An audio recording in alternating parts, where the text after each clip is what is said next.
So I've got a lot more questions I want to ask you, but I don't want to take time away from the people who came to see you, who have other questions for you. And Evie has a microphone here, and she is going to ask, she's going to bring it to one of the people here, right?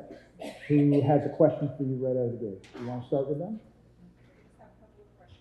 Okay, is this working? Okay. So actually, it's going to follow up on what you were just talking about, because Rafael Aziz, where are you? So my question for you is, what books changed your life throughout your life? I wish I could say the Bible, but I haven't read the Bible since 40 years. The books, mostly they're pessimistic books by Kafka, the German writer, and Dürrenmatt, because I was in a German school. So I was privileged to read all these books about philosophy, Schopenhauer, and all these books. They helped shape me into a secular person. So although I'm a very strong believer in God, I try to be fair to every human being, regardless of his race and religion.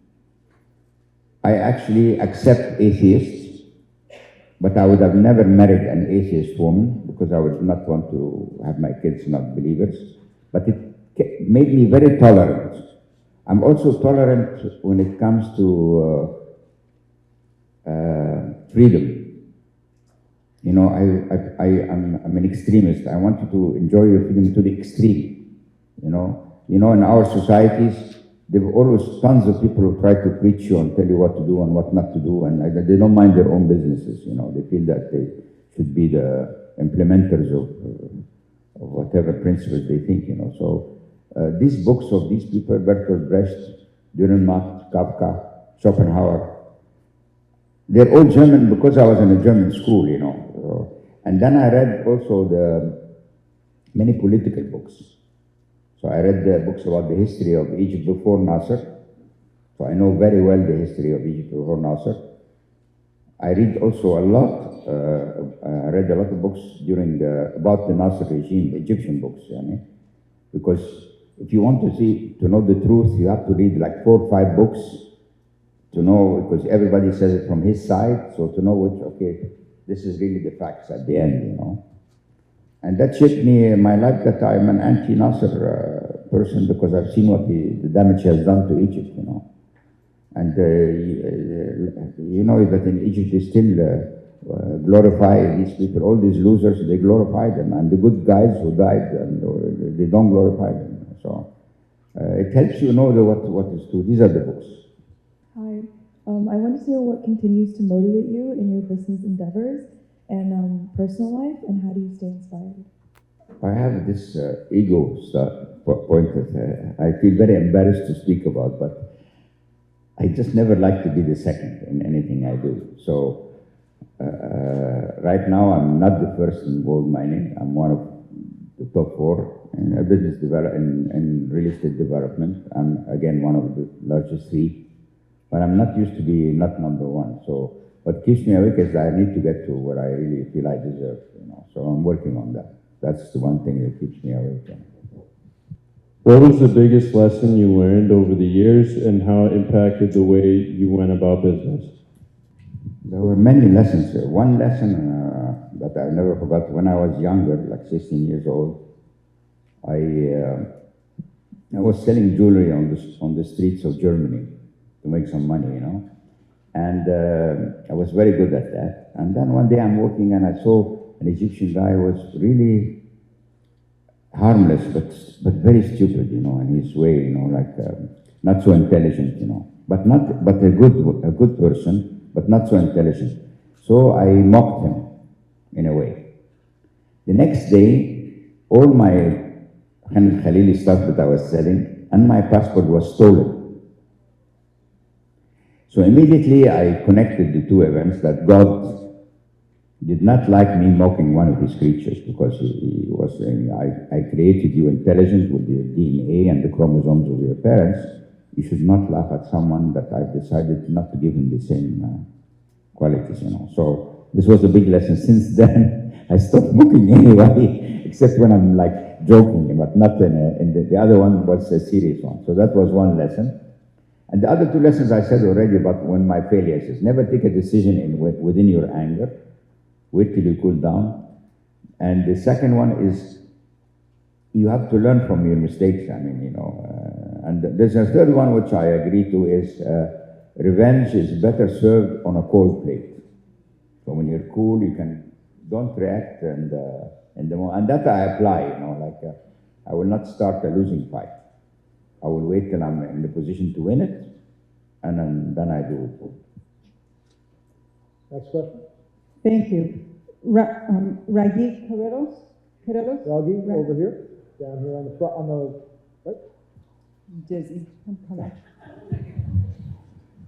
Ragi, make sure you speak up just like Michael did. How do you handle stress? That's the best question of the day. Congratulations.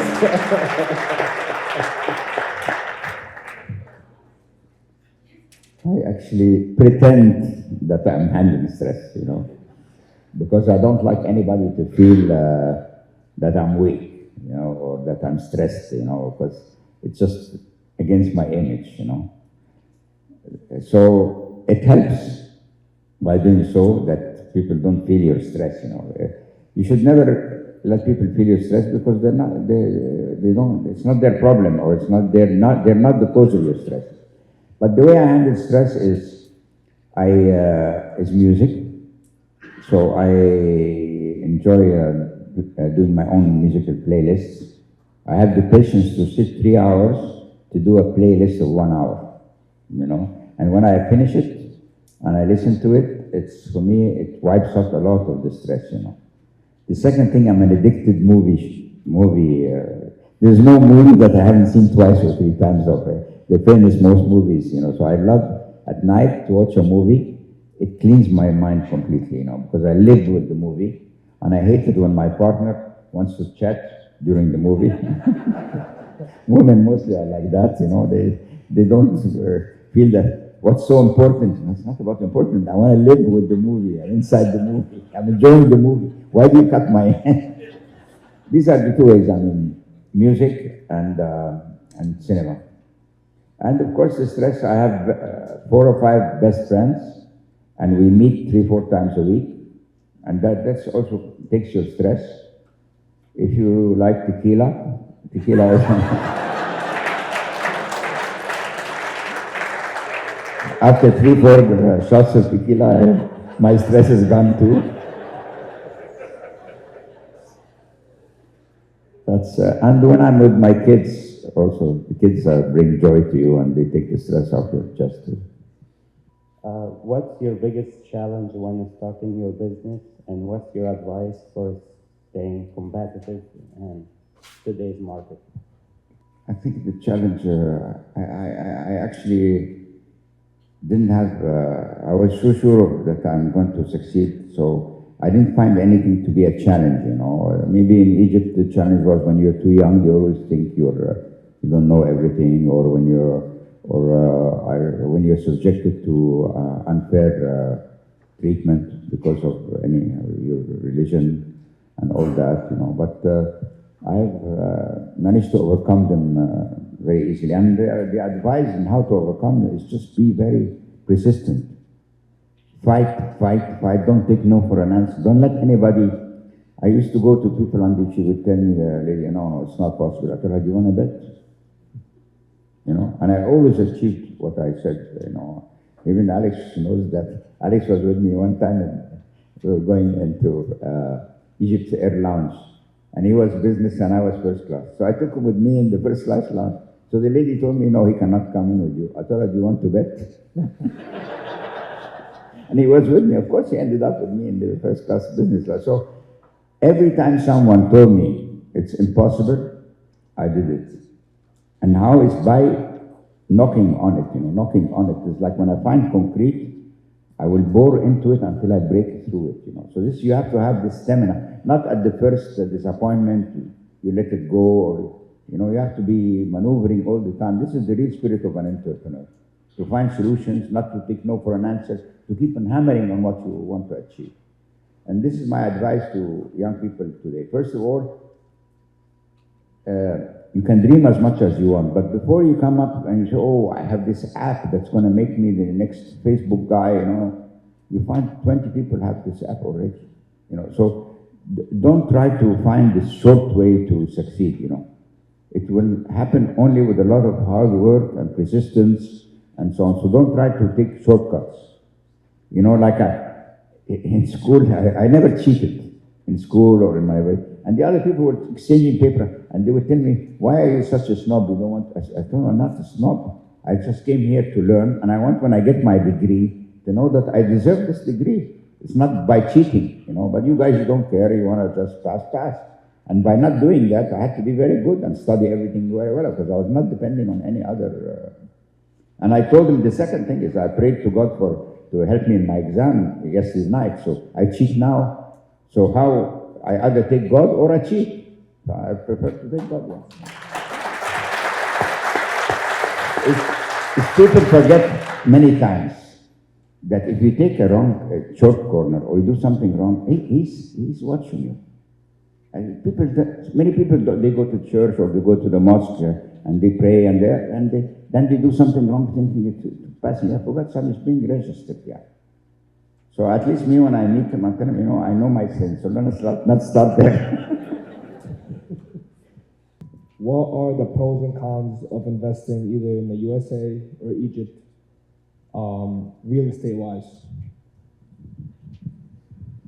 So the pros of investing in real estate in the United States is that your only risk is the market change. When there is an oversupply, the prices come down, the interest rates go higher, the real estate goes down. So you have quite measured elements that you can predict, take into consideration, because everything is logic here. You know, and you can take into consideration, so you know that you should not buy real estate at the time at the highest interest rate, or when New York real estate prices are at the top, you should not be buying, you should be selling. So because it's a educated, well-organized society or market, your risks are business risks, simple ones. In Egypt, you have more other risks, because this one person like the president can take a decision and the next day all your business plan is scrapped, because he decided that he will devalue the currency, or he will, the inflation is 30–40%, or there is no more dollars, and the cost of construction is skyrocketing. And so the risks in Egypt are tenfolded, you know. Because there is not something you can predict, because there is no institutions, it's a one-man show, and he can decide anything the next day, and you are done. It will affect you, you know. It's like we still have $150 billion of debt in Egypt now that none of us is responsible for. So we're living with this problem, you know. So I'm seeing, I don't want to scare anybody who's in real estate in Egypt. The buyers always make money. The developers like us, they don't make any money, but because we sell at a price which we think is a good price, then we start to construct. The construction prices are going very, very high because of all the changes with the taxes and the oil, benzene prices going up, and cement, and in the end, when we deliver the unit, we find out that we didn't make the margin was taken by inflation or by price hikes and so on. So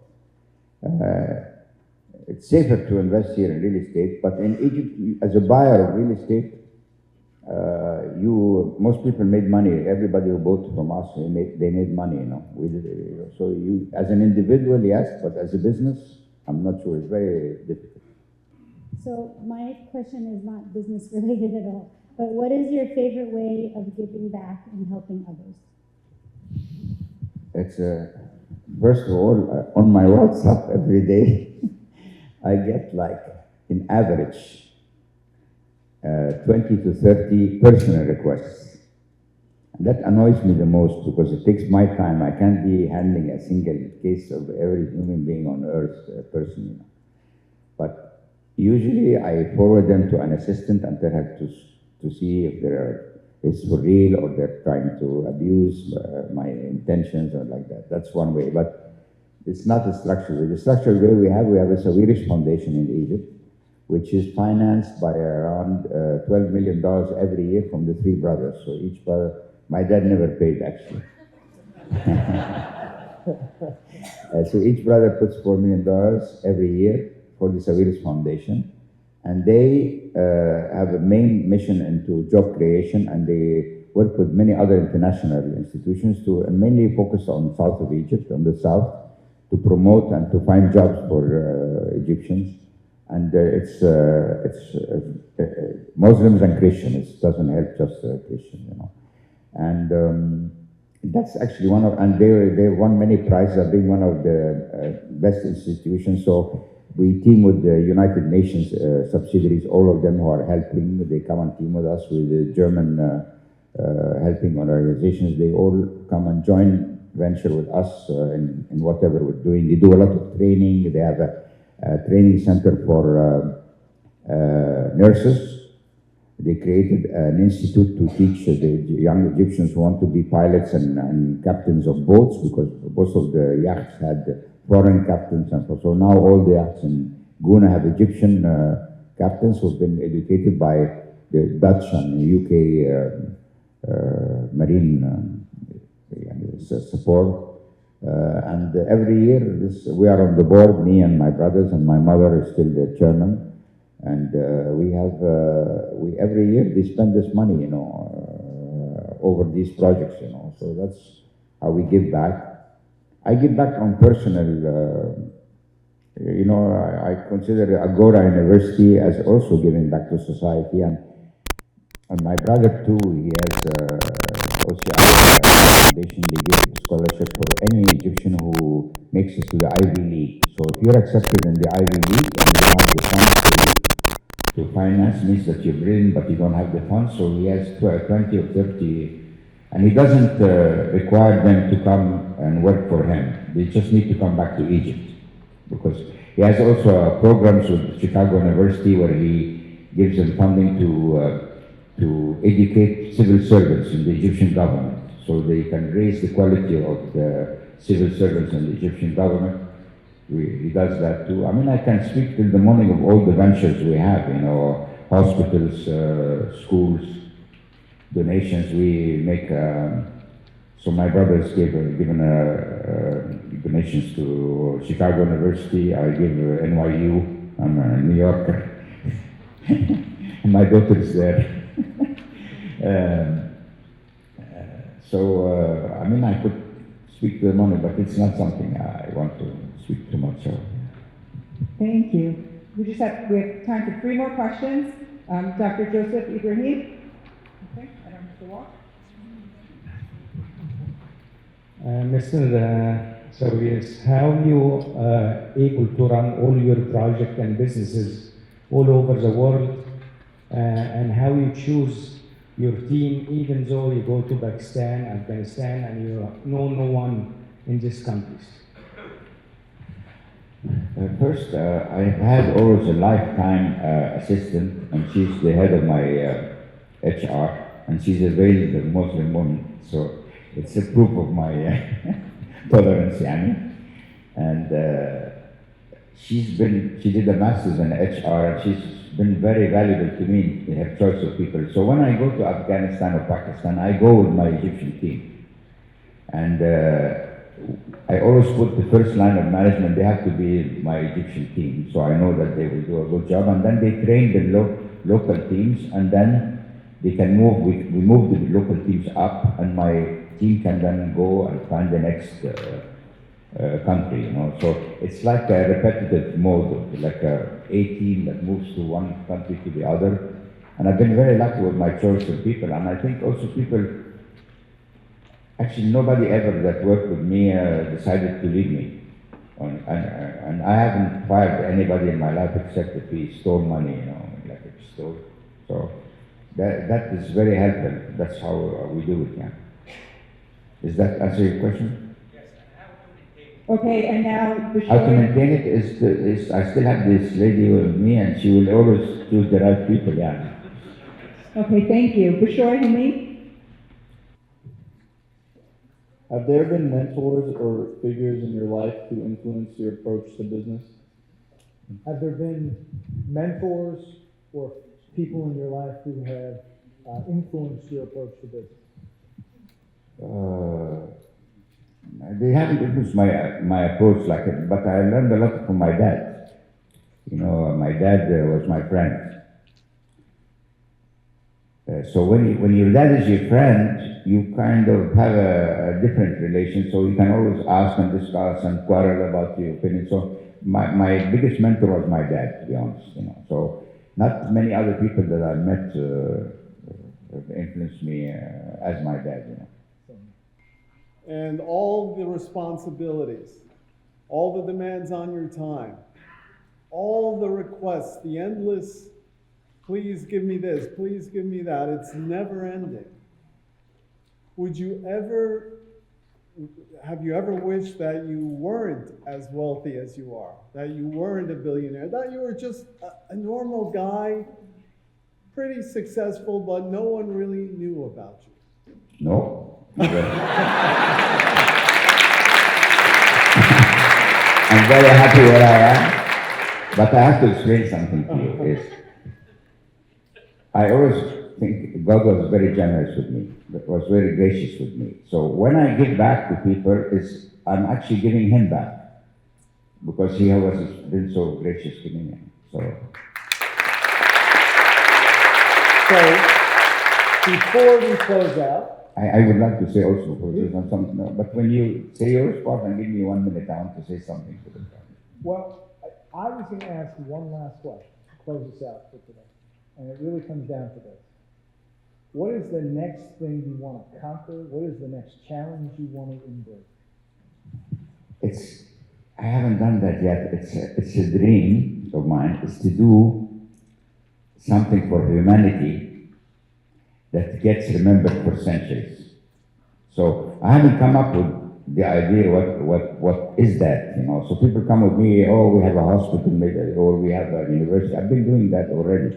But I want to come up with something. It's egocentric, again. It's not just because I want to do something good, but I just want to be remembered by having done something huge for humanity, you know. But I haven't found what that is yet. But if you aggregate all the people that you've helped over the course of your life, don't you think that already exists? Yeah, but that's expected from me, you know. But I want to do the unexpected. All right. So, you wanted a minute to be able to talk to them? No, in the United States, I'm flying tomorrow to Michigan to another gathering. It's by who, do you know the name of? St. Joseph's, okay. And you see how tiring it is, you know, to fly. But I would love to see all the Coptic organizations which are registered in the US, even the ones I criticize, like Coptic Solidarity or whatever, to have a kind of united forum, like a forum that says, the forum of all Coptic organizations around the United States. And I will tell you why. This forum should acquire some kind of financial strength through donations or a shareholding or something. But mainly, even forget about this. It will be strong with all the successful entrepreneurs who done very well and are very well known. So we create also the Christian Coptic lobby in America, you know. So when we have a president like Donald Trump, who says, for example, Israel should be bigger. يعني bigger يعني هياخد حتة من مصر وحتة من سوريا وحتة من لبنان. So he says stuff like that, and Israel cannot be bigger unless they take land of other land that they don't own. You know, so so when I'm still going to vote for him personally.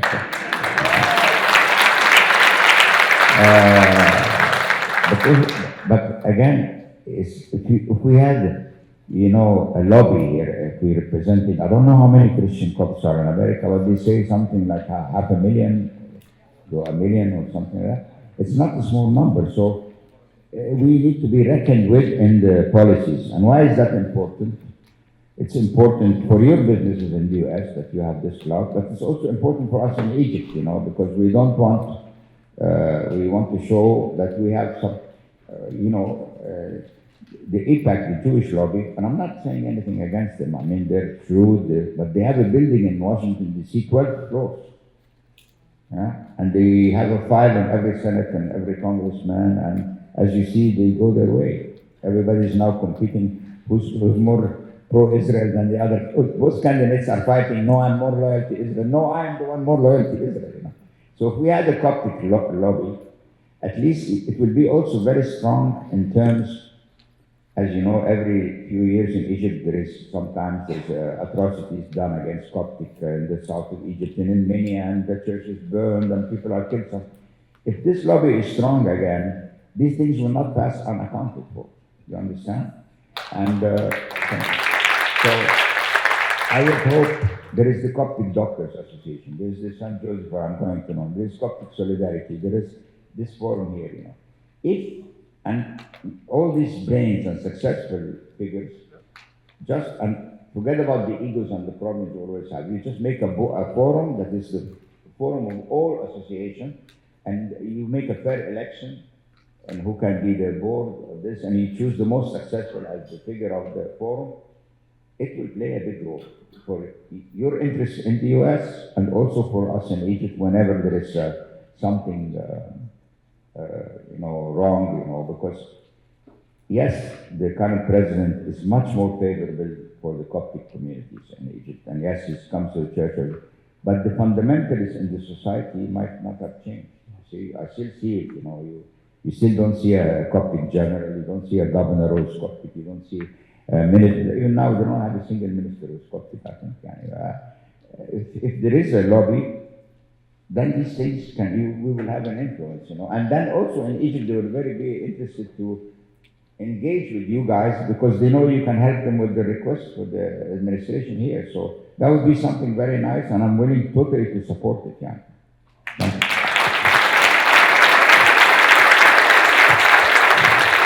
Ladies and gentlemen, Naguib Sarir.